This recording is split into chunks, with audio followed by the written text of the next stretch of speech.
बिस्मिल्लाहिर्रहमानिर्रहीम। इस किताब में ऐसे राज से पर्दा उठाया गया है जिससे इंसानियत अभी तक ना वाकिफ़ है।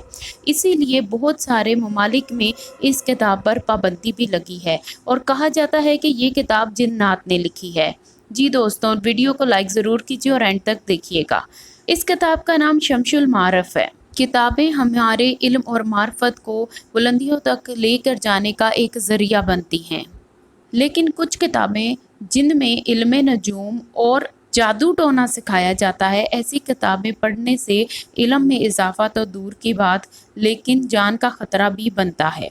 जैसे कि शम्सुल मारिफ, इसमें जादुई इल्म, कबाला इल्म और इल्म तिलिस्म का एक बेशकीमत ख़जाना है।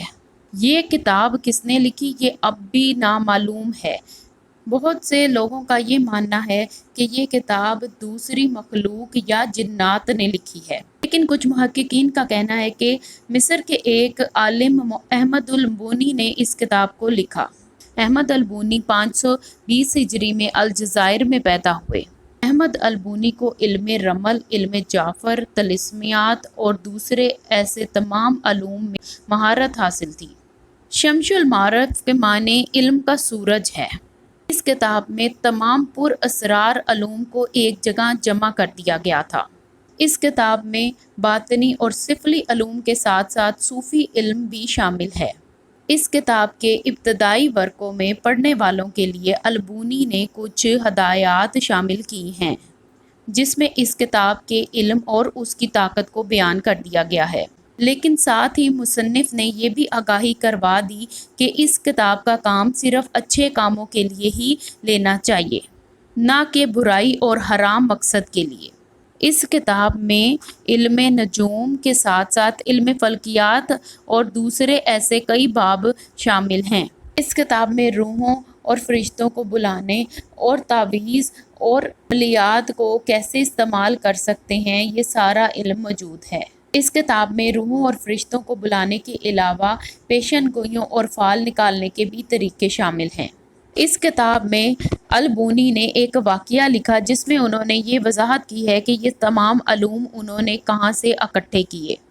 इस वाक़े के मुताबिक अल-बूनी को मिस्र के अहराम में एक ताबूत मिला था जिसमें से कई जादुई और कदीम अलूम की किताबें मौजूद थीं। वो किताबें किसने लिखी थीं और वो वहाँ कैसे पहुँची, ये कोई नहीं जानता। इस किताब में ये भी बताया गया है कि अरबी के कुछ अल्फाज ऐसे हैं जिनमें जादुई ताकतें हैं। इस किताब में तमाम ऐसे जादुई अलूम मौजूद हैं। इस किताब में किसी से मोहब्बत डालनी हो, दुश्मनी निकालनी हो या बीमारी से शिफा पानी हो, ऐसे तमाम अलूम इस किताब में शामिल हैं। इस किताब के एक ख़ास हिस्से में जिन्नात के नाम भी बताए गए हैं और इस किताब में ये भी बताया गया है कि जिन्नात कैसे रहते हैं। अगर इंसान को जिन से शादी करनी हो तो क्या तरीक़ेकार है, अगर जिन पर काबू पाना हो तो उसे कौन से चिल्ले काटने पड़ेंगे। बूनी ने वाज़ह तौर पर ख़बरदार किया कि इसका इस्तेमाल सिर्फ माहिरीन को या फिर इल्म रखने वालों को ही करना चाहिए, आम लोगों के लिए ये किताब नहीं है।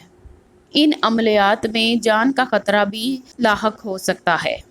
इस किताब के बारे में ये मशहूर है कि जो भी इसे पढ़ने की कोशिश करता या तो वो पागल हो जाता या जिन्नात उस पर हावी हो जाते। यही वजह थी कि इस किताब के बनने के बावजूद 100 सालों तक इसे किसी ने नहीं पढ़ा, क्योंकि इसे पढ़ने वाला किसी न किसी मुसीबत में मुब्तला हो जाता था। अल-बूनी की मौत के बाद ये किताब पुरअसरार तौर पर गायब हो गई।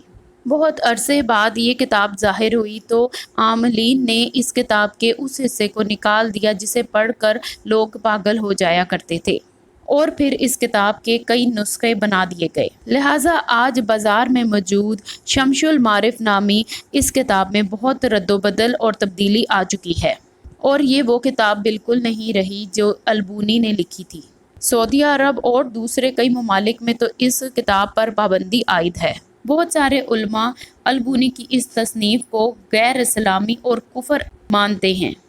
इसकी एक वजह यह है कि इस किताब में यहूदी कबाला जादू और मसीही बातनी जादू और सुलेमानी जादू के नक्श मौजूद हैं। اس کتاب کے علوم کا انسانیت سے چھپا رہنا ہی بہتر ہے۔ اللہ پاک ہم سب کو ایسے جادوگروں سے اور ایسی کتابوں سے بچائے۔ کمنٹ کر کے ہمیں لازمی بتائیے گا ویڈیو کیسی لگی۔ اگر آپ نئے ہیں تو سبسکرائب کیجیے اور بیل آئیکن کو پریس کیجیے۔ ہماری ویڈیو کو شیئر اینڈ لائک ضرور کیجیے۔ اگلی ویڈیو میں ہم آپ کو تابوت سکینہ کے بارے میں بتائیں گے۔ لنک آئی کارڈ اور ڈسکرپشن میں موجود ہوگا۔ یہ ویڈیو بھی ضرور دیکھیے۔